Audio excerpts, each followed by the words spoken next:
Jis geras mums virš mūsų visų, jo meilė tęsias per amžius, tik jam šlovė.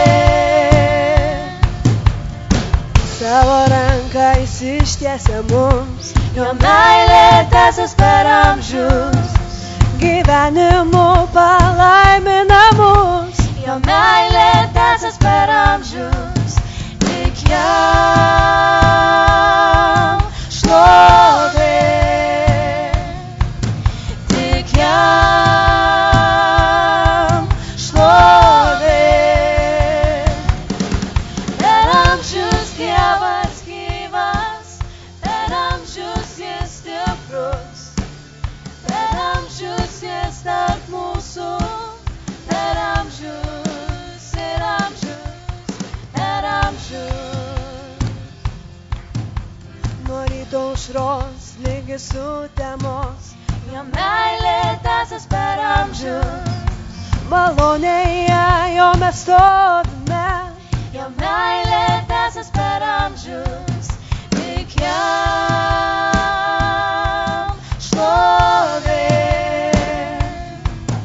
tik jam šlovė. Per amžius Dievas gyvas, per amžius jis stiprus, per amžius jis tarp mūsų, per amžius ir amžius, per amžius Dievas gyvas, per amžius jis stiprus, per amžius jis tarp mūsų, per amžius ir amžius.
Viešpatie meilė tavo išviečia, dega ugnim tamsoje ir spindi. Jėzau pasaulio šviesa švytėki, laisvę tiesos žodžių mums teiki. Šviesk viešpatie, šviesk viešpatie, šviesk Jėzau šviesk, žemė tėvo šlovės pripildyk, liepsnok, dvasia liepsnok, širdis ugnimi uždeg, tekėk sraune upe ir užliek tautas, malonė Dievo viešpatie tark ir tebūna šviesa.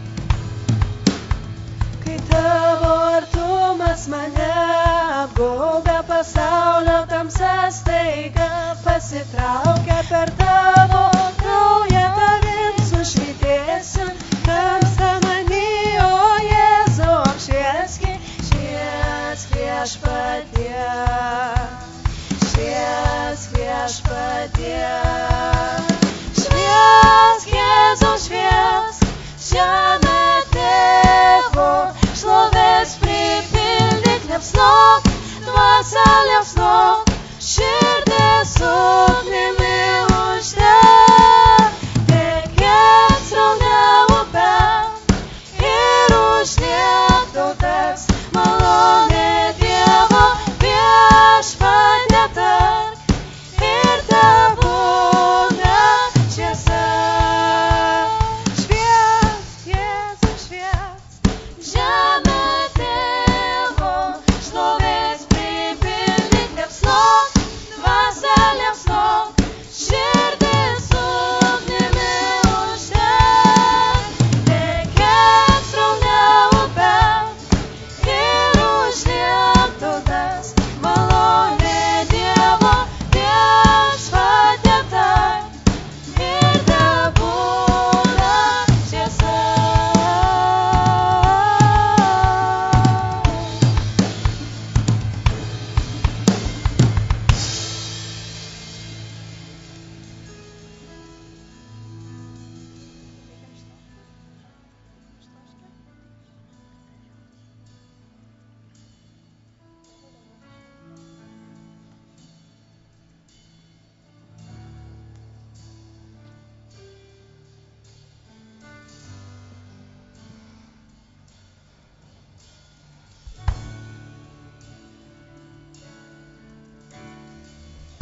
Haleliuja, viešpatie Jėzau. Mes dėkojam tau už šį vakarą, Dieve. Dėkojam, kad galim būti susirinkę tavo vardu, viešpatie. Ir mes tave kviečiam, Dieve. Viešpatie ateik. Viešpatie ateik.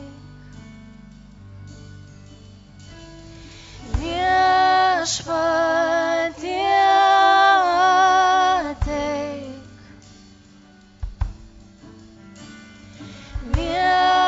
Viešpatie ateik.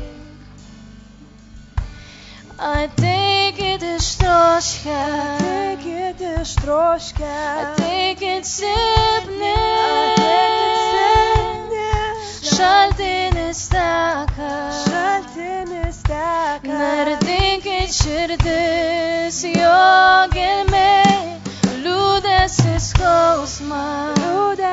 skausmą, nuplaus šalin, malonės bango, gelmė šauks gelmėj vėl, šaukiam viešpatie ateik.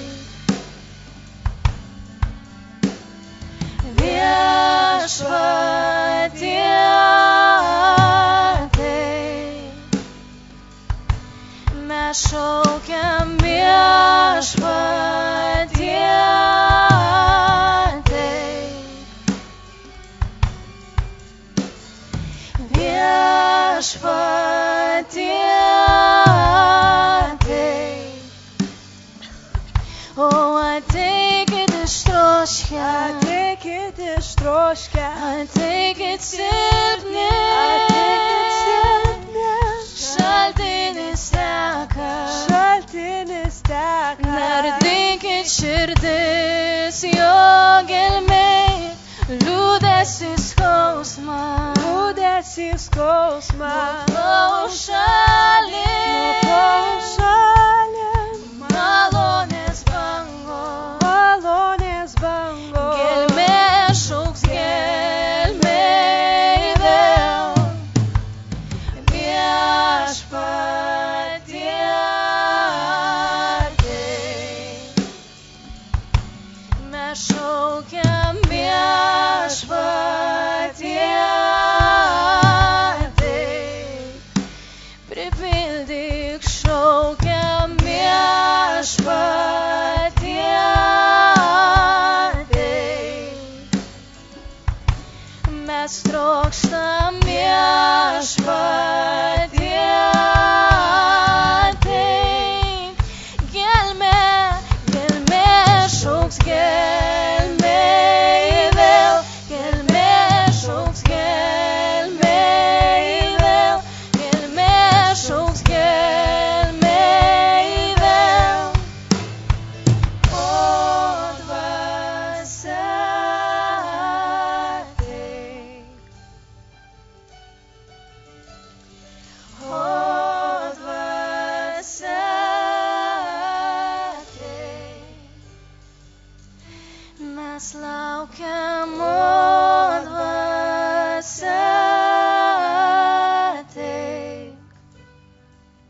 mes tau dėkojam už tavo buvimą šitoje vietoje, Dieve. Dėkojam tau šventoji dvasia.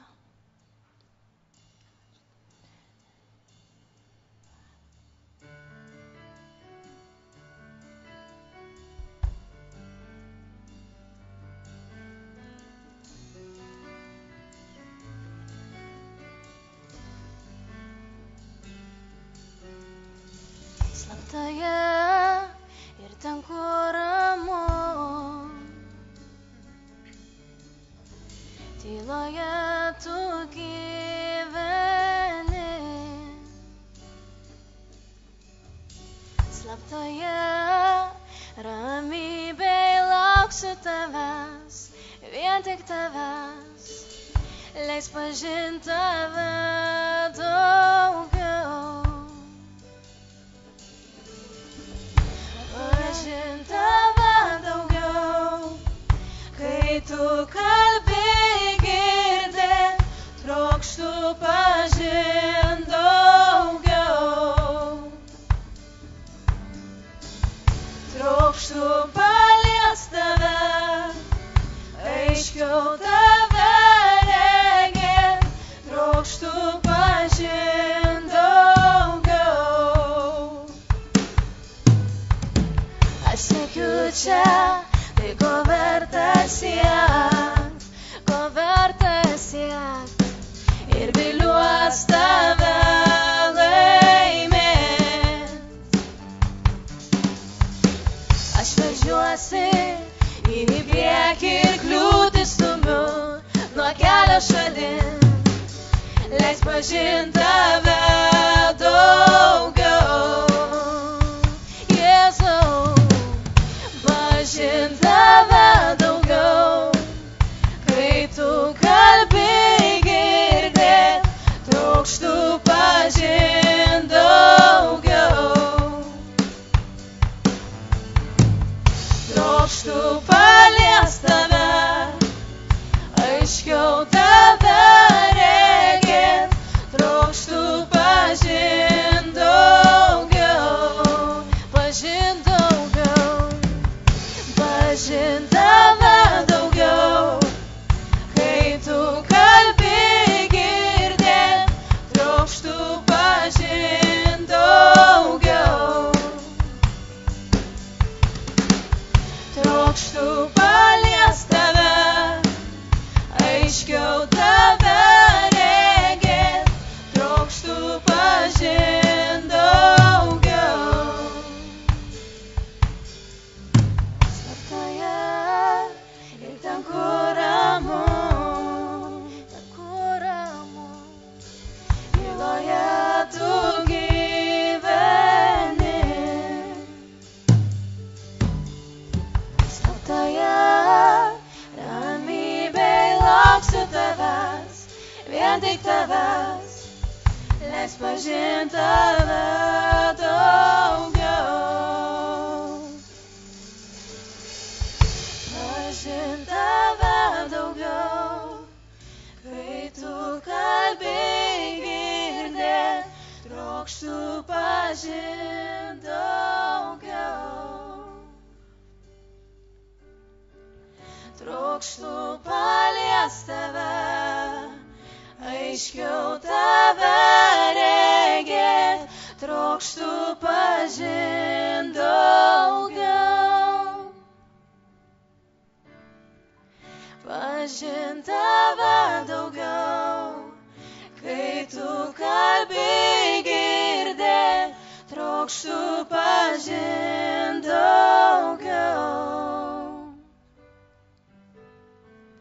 Trokštu paliest tave, aiškiau tave regėt, trokštu pažint daugiau. Trokštu pažint daugiau. Jėzau, trokštu pažint daugiau. Jėzau, mes trokštam pažinti tave tokią, koks tu esi, Dieve. Ir prašom apsireikšk mums, Dieve, visą savo galybę, Jėzau. Toks, koks tu esi, Dieve. Ne toj, kokį mes norim tave matyti, Dieve, toks, koks tu esi. Gailestingas, geras, mylintis, šventas, šventas, šventas Dievas.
Haliuja, Viešpatie, dėkojom tau už tai, kad galime mylėti tave, Viešpatie. Dėkojom už tai, kad tu mus išsirinkai, Viešpatie. Dėkojom už tavo auką. Dėkojom, Viešpatie, už tavo vardą, kuris gydo, kuris išlaisvina, Viešpatie, kuris gelbsti. Ir meldžiam, Viešpatie, palaimink šį vakarą, Dieve, palaimink žodį, Viešpatie. Palaimink kiekvieną iš čia esančių širdį, Viešpatie. Kad iš tikrųjų ieškotumėm tavęs visą širdimi, Viešpatie, visą sielą ir meldžiam, kad tavo dvasia veiktų dabar šitoje vietoje, Viešpatie. Kam reikia išgydymo, kad gydytų, Viešpatie, kam reikia išlaisvino, kad išlaisvintų, Dieve.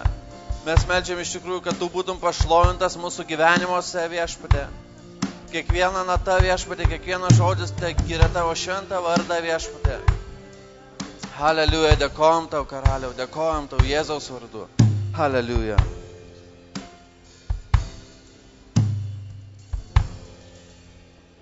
Ačiū šlovinimui. Ir galit prisėsti.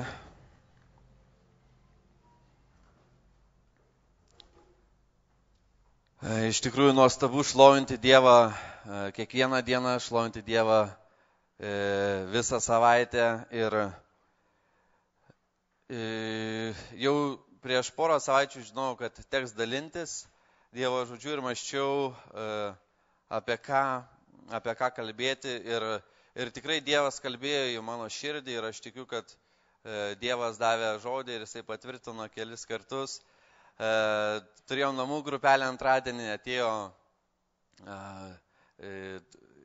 gal žinot, kas Augusta, jisai mažas pakankamai, bet irgi tokį užtvirtinimą atnešė. Tai iš tikrųjų mūsų gyvenime susidurėm su tarnavimu, su Dievo sekimu ir neseniai prieš praeitą savaitę mes turėjom Unity Village, važiavome su jaunimu ir būtent turėjom metą tokį, kada galėjom pabendrauti apie viziją, apie tai, kas mums patinka tarnavime, apie tai, kas nepatinka. Ir iš tikrųjų, ką mes norim šiems metams matyti jaunimo tarnavime, kalbėjom apie tos dalykus. Ir turėjau tokią rašto vietą iš Apaštalų darbų, apie sekmines. Jeigu žinot, yra Apaštalų darbuose pirmam skyriuje aprašoma, kuomet jie buvo susirinkę vieningai vienoje vietoje, kartu meldėsi ir nužengė šventoji dvasia ant jų, jie buvo pripildyti šventąją dvasią, pradėjo kalbėti kitomis kalbomis, išėjo į gatves, pradėjo pamokslauti ir rezultatas to per vieną dieną buvo pakrikštyti 3000. Ir iš tikrųjų, pagalvoju, tai stipru. Ir tikrai norisi jėgos. Norisi žinoti, kad Dievas veikia mumyse, kad mes vykdom Dievo valią, Dievo planą. Ir kaip dažnai mes apribojam Dievą, kaip dažnai mūsų mąstyme mes uždarom Dievo į tokias ribas, kad Dieve veik tik tai taip, nes kitaip, nežinau, kitaip neįsivaizduoju.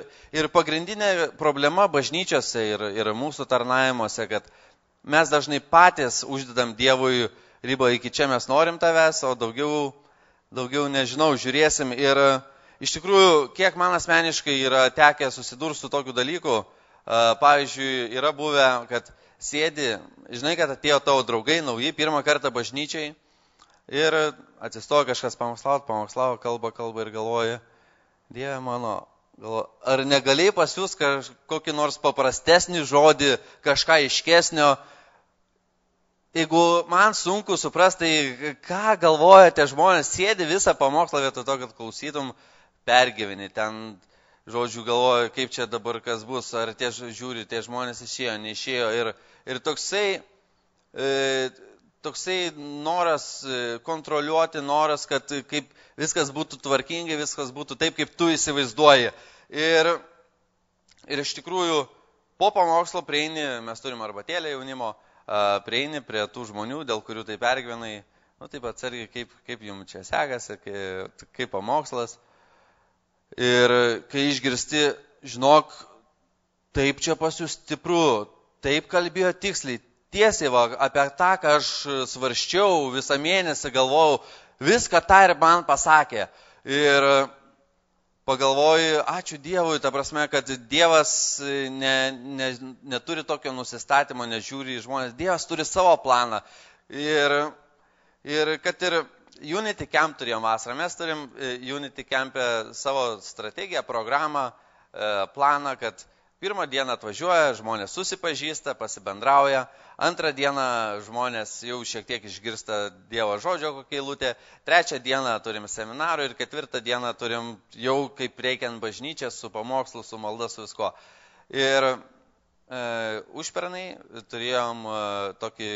gavom tokią žinutę, kad toksai pastorius yra misionierius atvažiavęs ir jisai gali atvažiuoti į jūsų stovyklą. Ir iš tikrųjų prieš stovyklą mes meldėmės, Dieve, tu daryk, ką nori. Ne mes, ne mūsų planai, bet tegul būna tavo planai. Ir galvojam, mes turim jau vieną pamokslininką, dar vienas, galvom, kurį čia į sekmadienį tikrai jau nedėsim, nes vienas iš Amerikos vien dėl to atvažiavo. galvojom, turim seminaro dieną. Seminarą pavadinom kaip šviesti, apie evangelizaciją, galvojom, ten vis tiek ateis krikščionis daugiau ir taip labiau raginom, kad krikščionis eitų.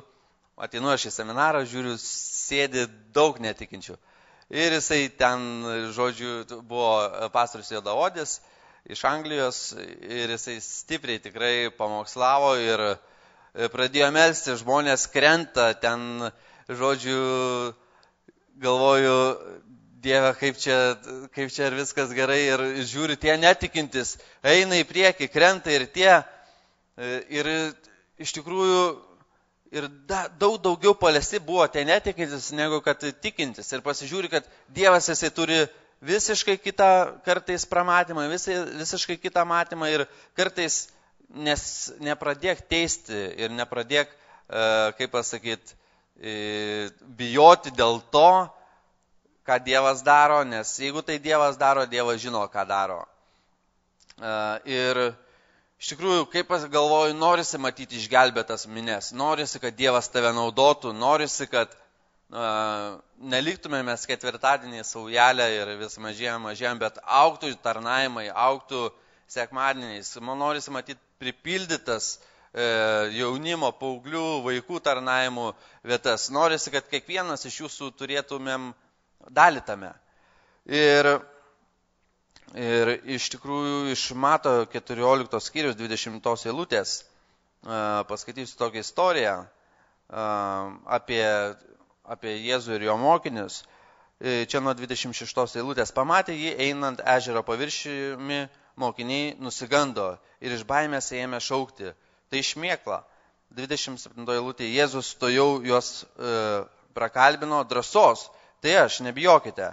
Petras atsiliepė, viešpatie, eiti tu, liep man eiti vandeniu pas tave. Jis atsakė, ateik. Petras išlipęs iš valties ėjo vandeniu, norėdamas ateiti pas Jėzų. Bet pamatęs vėjo smarkumą, išsigando ir pradėjęs skęsti sušuko, viešpatie, gelbėk mane. Ir kaip dažnai mes savo gyvenime susidarėm su baime. Ir kiek dažnai būtent baimė sustabdo mus nuo pašaukimo, mus nuo vizijos, nuo tikėjimo. Ir čia šitoj labai įdomiai istorija prašyta, kad pamatęs vėjo smarkumą jis išsigando. Dievas iš tikrųjų įdeda į mūsų širdis troškimą tarnauti.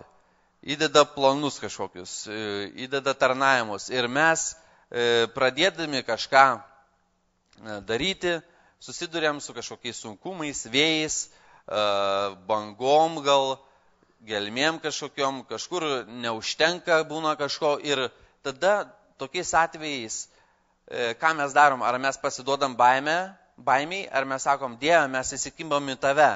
Dieve, mes norim matyti tave ir ateiti pas tave. Ir Petras šitoje vietoje, jisai iš tikrųjų suklupo, išsigando ir matom pasakmę, kad jis sustojo, jis nebegalėjo toliau eiti, pradėjo skęsti, Jėzus ir sušuko, viešpatie, gelbėk mane. Savo tarnavimas irgi, kuomet mes tarnavom Dievui, dažnai atsitinka tokiu atveju, kada jau nebežinom, ką daryti ir sakom, Dieve, dabar tu gelbėk, tu kažką padaryk. Ir prisimenu, kuomet mokyklos laikais, gal pasakau, gal kas jau girdėjot, meldėmės mes už mokyklas.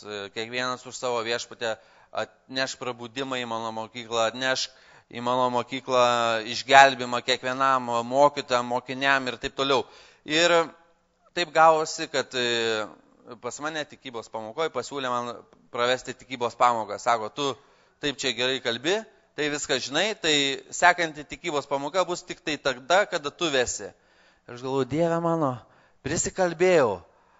Prisimenu, galvoju, viskas, Dieve, ačiū, kad gelbėjai čia, bet gal pas jūs pastorių ar skambinau ten į reabilitacijos centrą, sakau, gal kokį narkomaną buvusi atsiūsit. Skambinau pastorių, sakau, gal pastorių atvažiuosit. Ir iš tikrųjų Dievas sako, tu meldėsi, tu reikia. Ir kaip dažnai mūsų ta tokia drąsa baigėsi tik to, kur mes ruošiamės. kai ateina laikas kažką daryti, kaip dažnai ta baimė mūsų stabdo. Ir aš prisimenu, praėjo gal savaitė, antrą savaitę, visi klasiokai vešai, Andriu, tai kada bus tikybos pamoka? Sakau, nežinau, čia reikia pasiruošę tam. Ir visi tai... Sako, mes tai visi laukiam, čia jau vieną savaitę nebuvo, antrą, trečią, sakome, kiek čia nebus tų tikybos pamokų. Ir tas dalykas, ir bijai, nežinai, ką daryti, kodėl daryti. Ir šauki Viešpatie gelbėk, nes žiūri, kad skęsti. Ir aš tikiu, jeigu būtų ta tokia tikra drąsa, kurią būtų Dievas davęs, tai būtų kitaip ta tikybos pamoka praėjus. Aišku, aš ją vedžiau. Buvo visi klasiokai ir galvoja, Dieve, ateis tie, kurie ten visai nesimoko. Ateis ir o su jie visos 12 klasės susėdo, pilna kaip niekada, ir visi tai įsmeigia akis ir klauso. Ir tais momentais, kaip norėtųsi turėti tą tikrą drąsą, apie kurią kalba Dievas.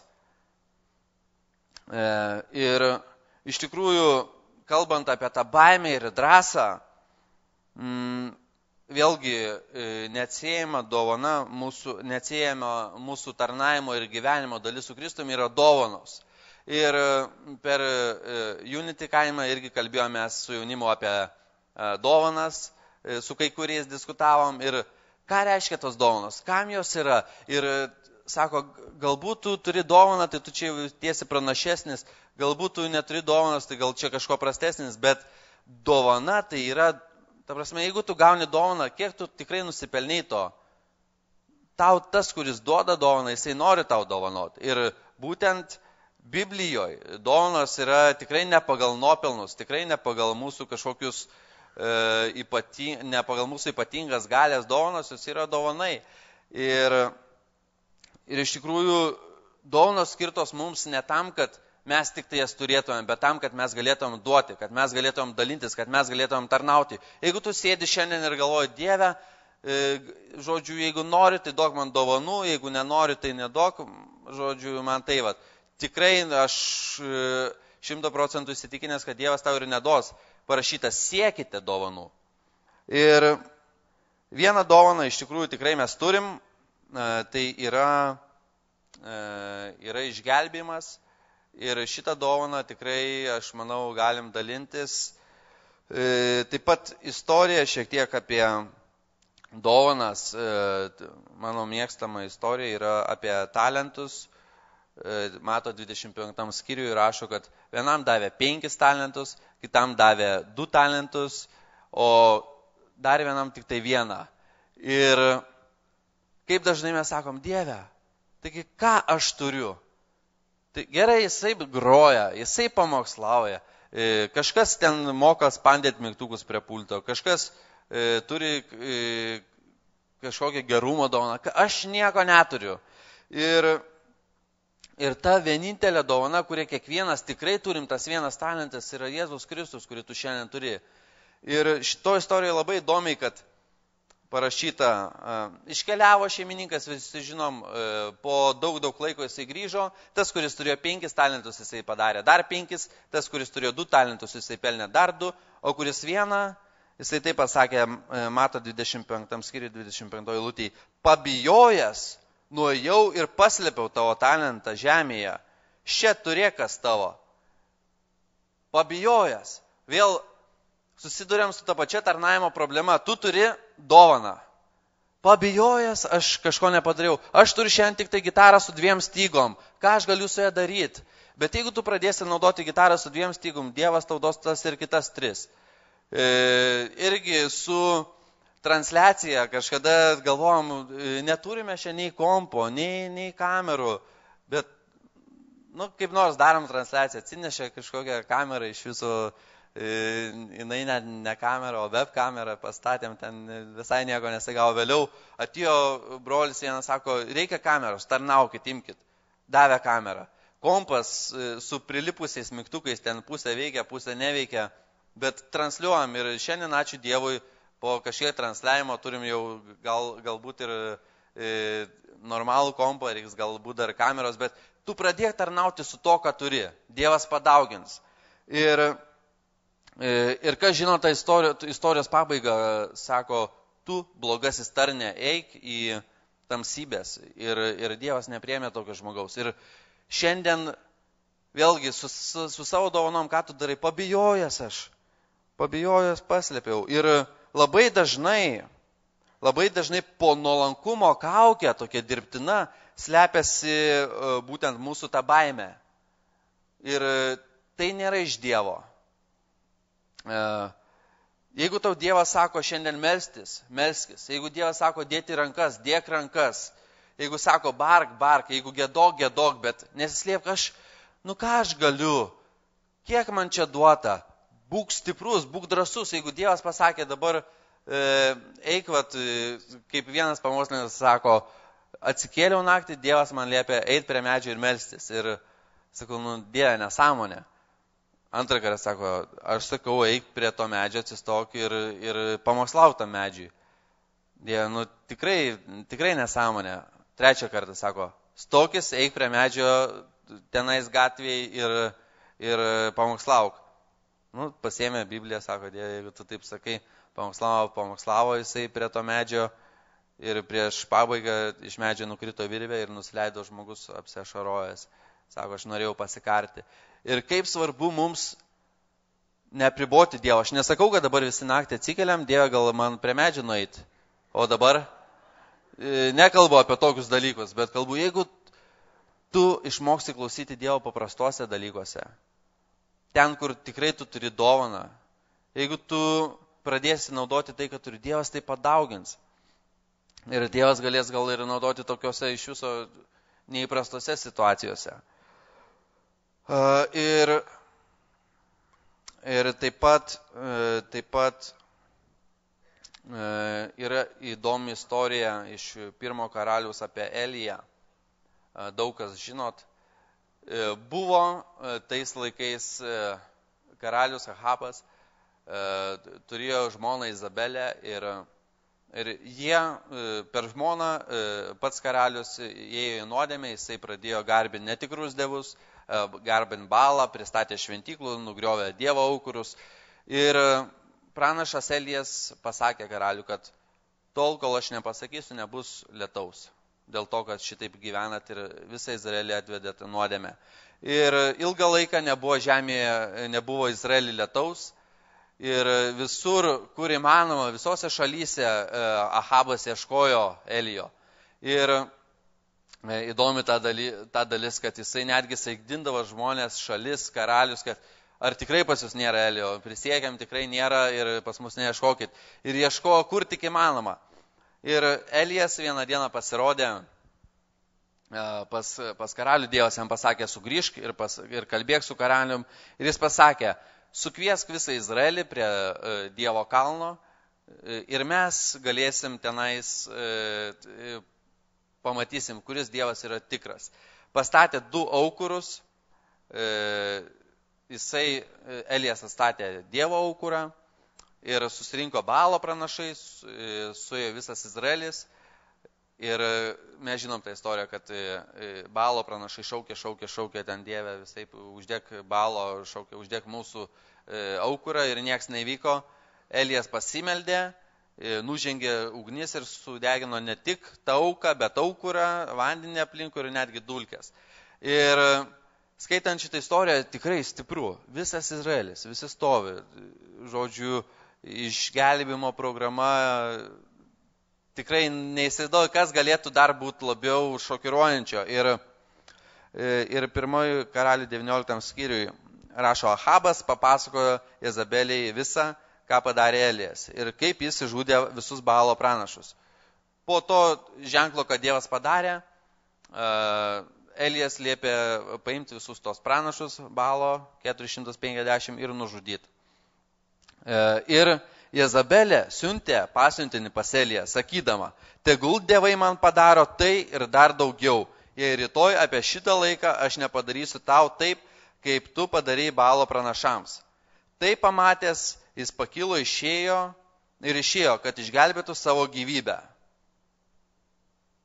Ir pagalvoju, po tokių stebuklų, kad Dievas padarė, po tokių pergalių, kur Dievas davė, Dievas sako, sustabdyk lietų, sustojo, dabar bus lietus, yra lietus, žaibas, ugnis iš dangaus krenta, viskas vyksta.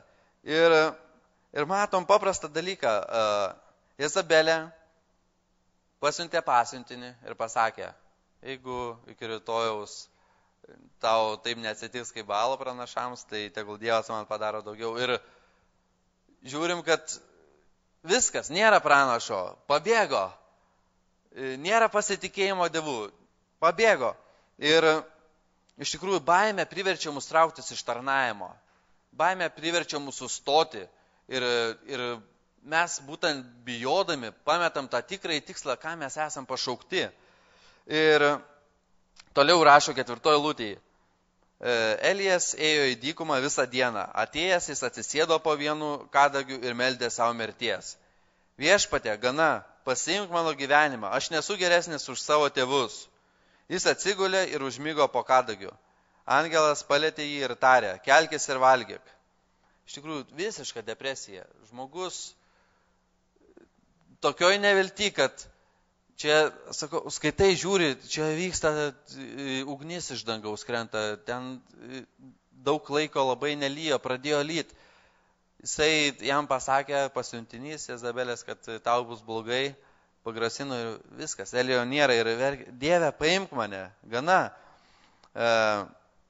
Viešpaties angelas atėjo, davė valgyti, Elijas pavalgęs ir atsigėręs, jis vėl atsigulė.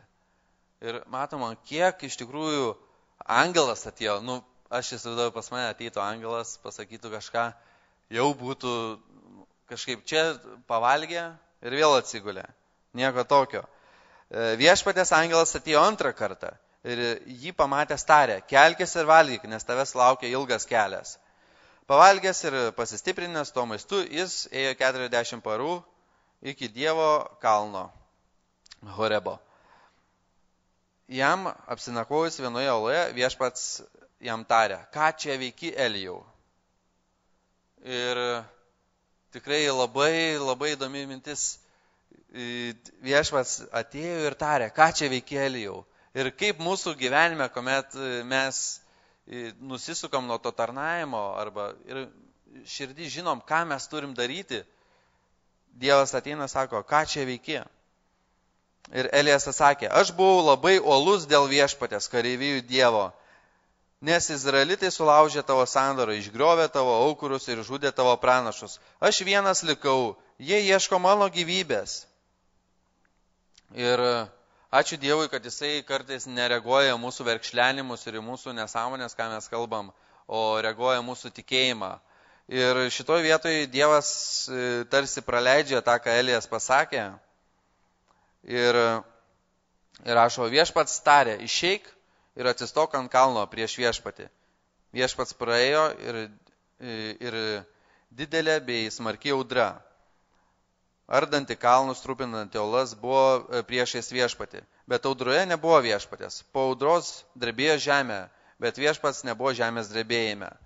Žemės drebėjimui praėjus pakilo liepsnos, bet ir liepsnose viešpatės nebuvo. Tada pasigirdo tylus, ramus balsas. Elijas išgirdęs, apsigaubė veidą apsiaustų ir išėjęs atsistojo olos angoje.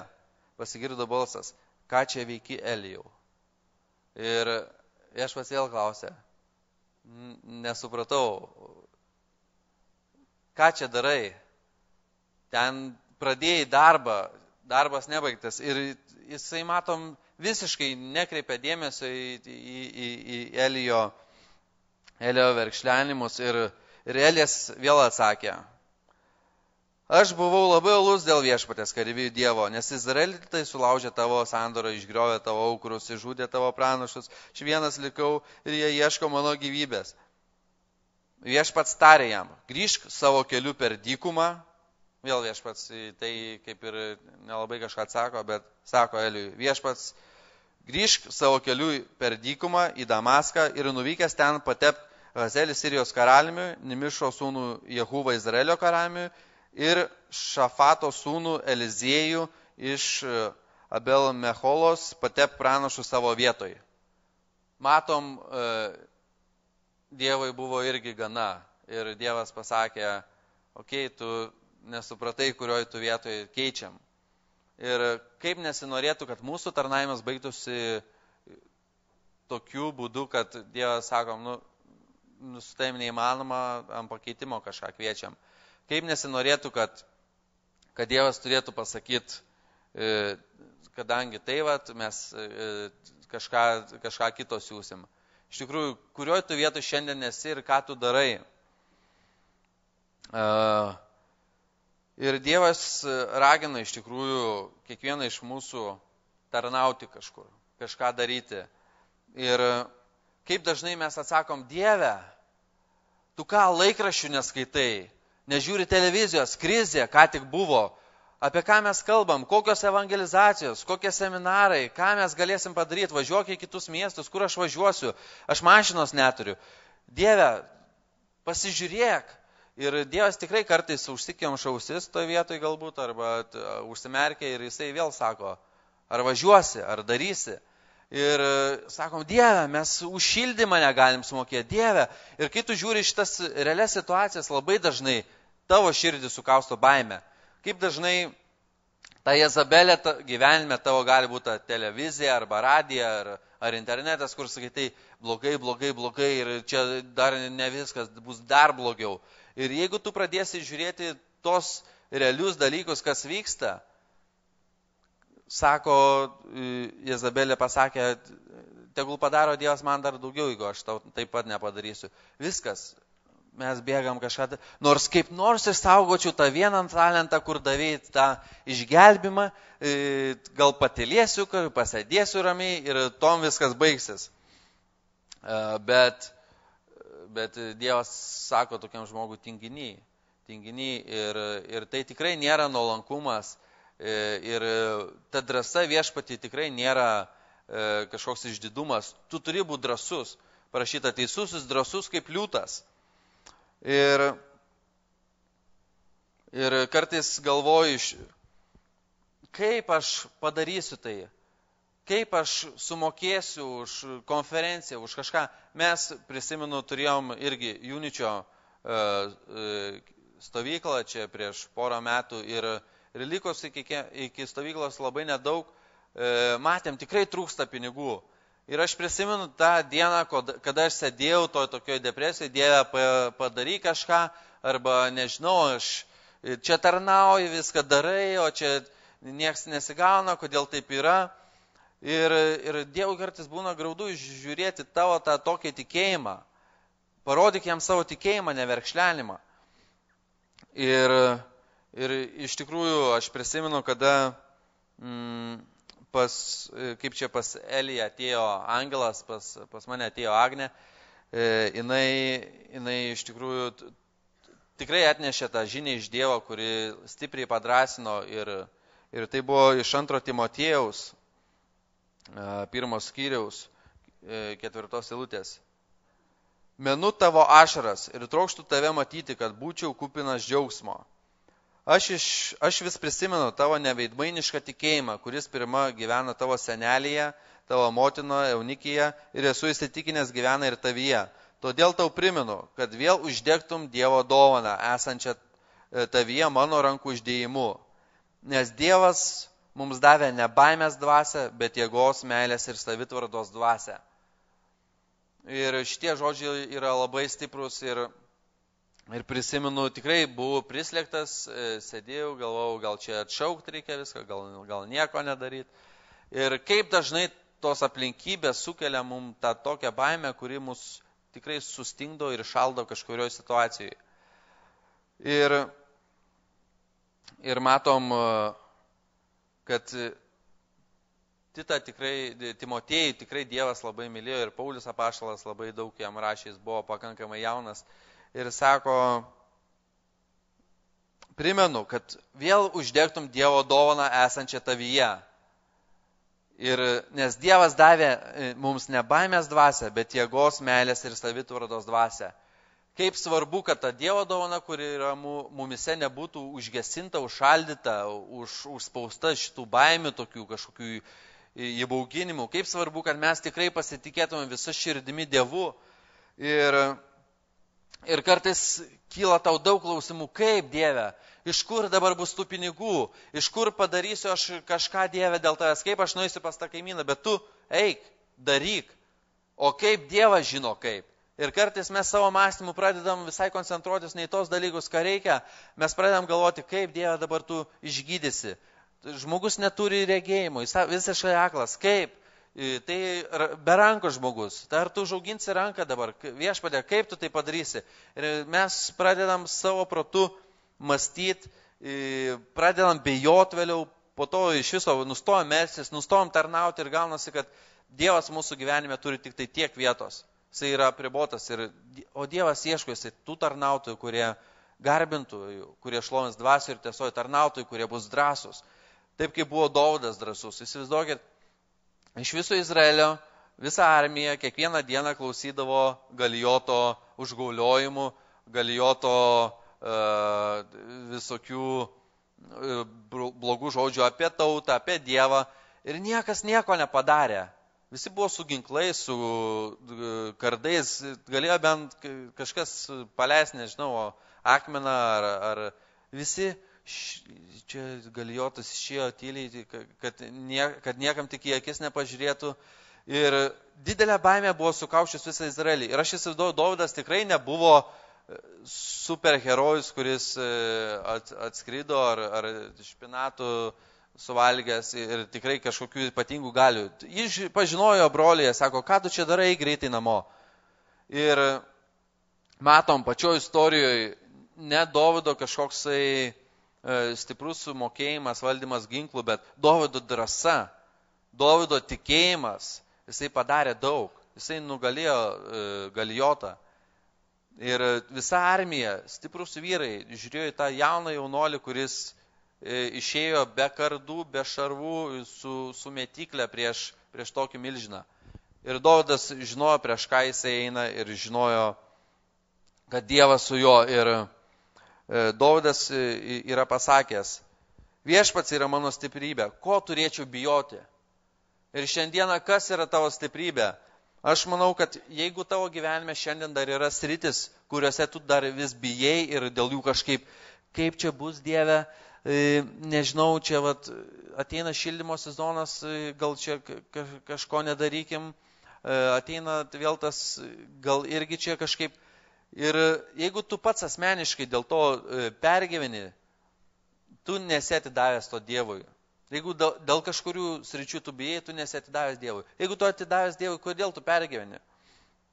Ir iš tikrųjų labai svarbu mums suvokti, kad mes esam mirę savo nuodėmėm, savo išdidumui. Ir labai įdomi mintis, aš kažkada klausiau vieno pamokslininko, sako, kaip ar tu galėtum kažkokiu būdu įbauginti numirėlį.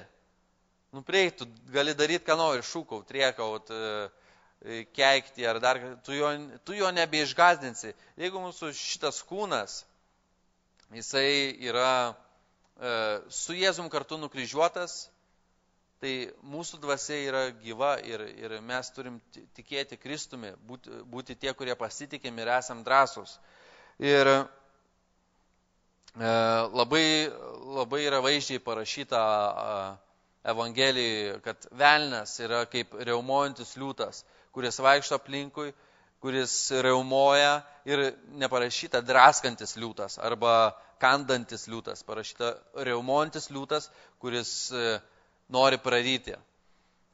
Ir šiandieną tas riaumojimas vėlgi kiek jisai tave gąsdina ir kiek tu esi drąsus, stiprus pasipriešinti. Parašyta, kad mes pasipriešinkim velniui tvirtų tikėjimu. Ir norėčiau pasimelsti, kad Dievas tikrai duotų mums drąsos kiekvienoje situacijoje klausyti, ką Dievas kalba. Ir ne tik klausyti, bet ir daryti. Ir nesvarbu, kokioje tu situacijoje. Pasitikėk Dievu. Žinok, kad Dievas iš tikrųjų tave myli. Ir Dievas yra galingas.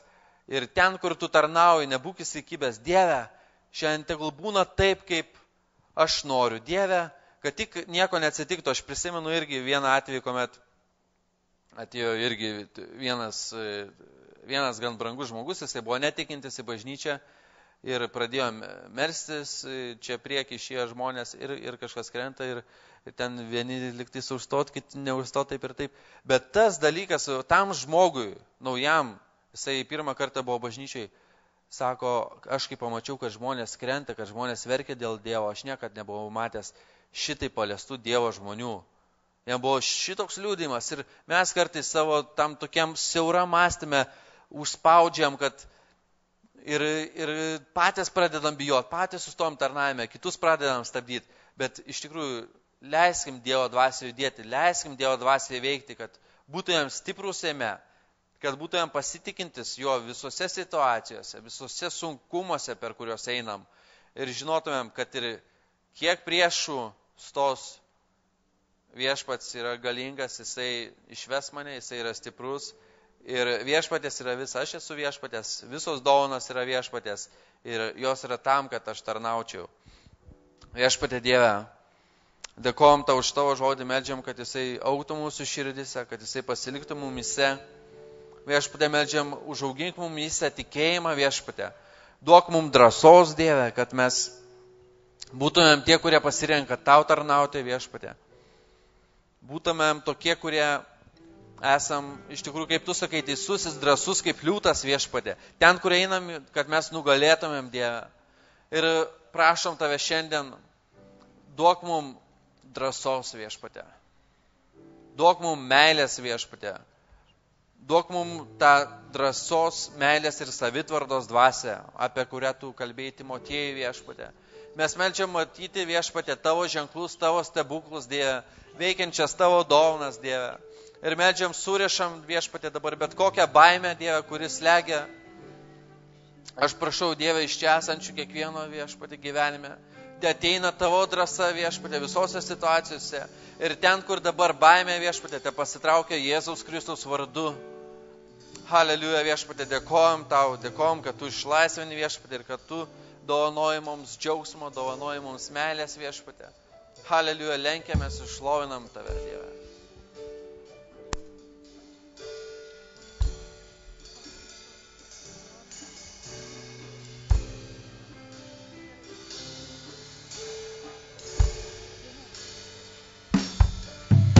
Aš garbinu, o Dieve,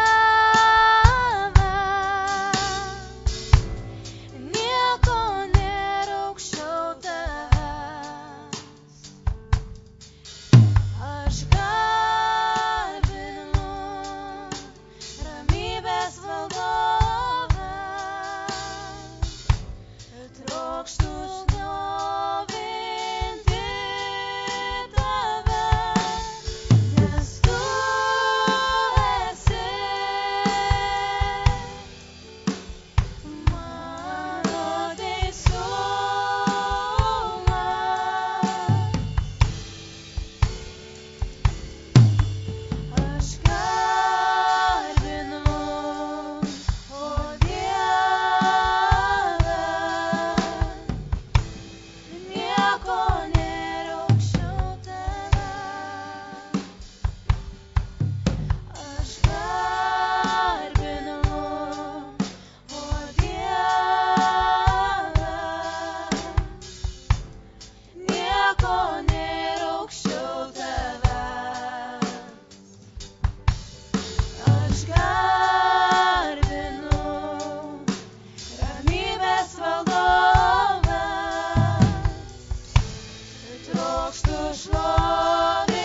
Ir kas turit paruošę auką, galite atnešti.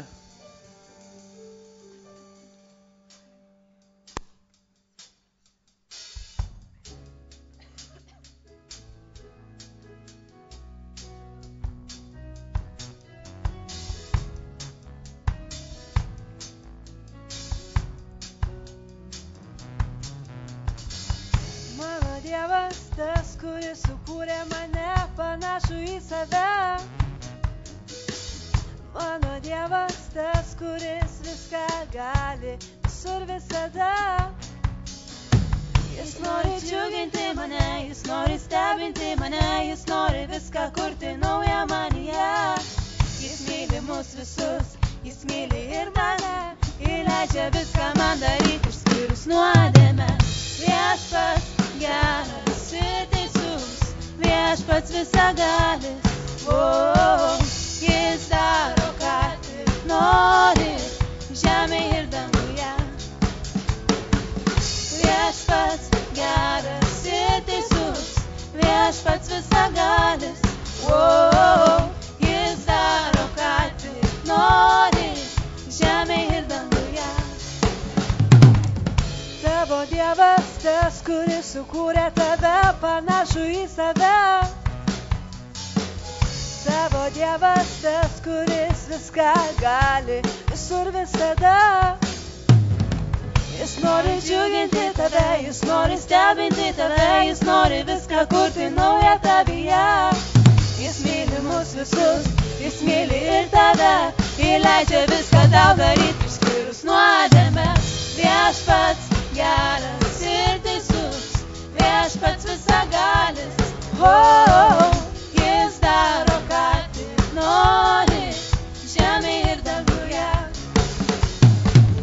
Viešpats geras ir teisus, viešpats visagalis, jis daro, ką tik nori, žemėje ir danguje.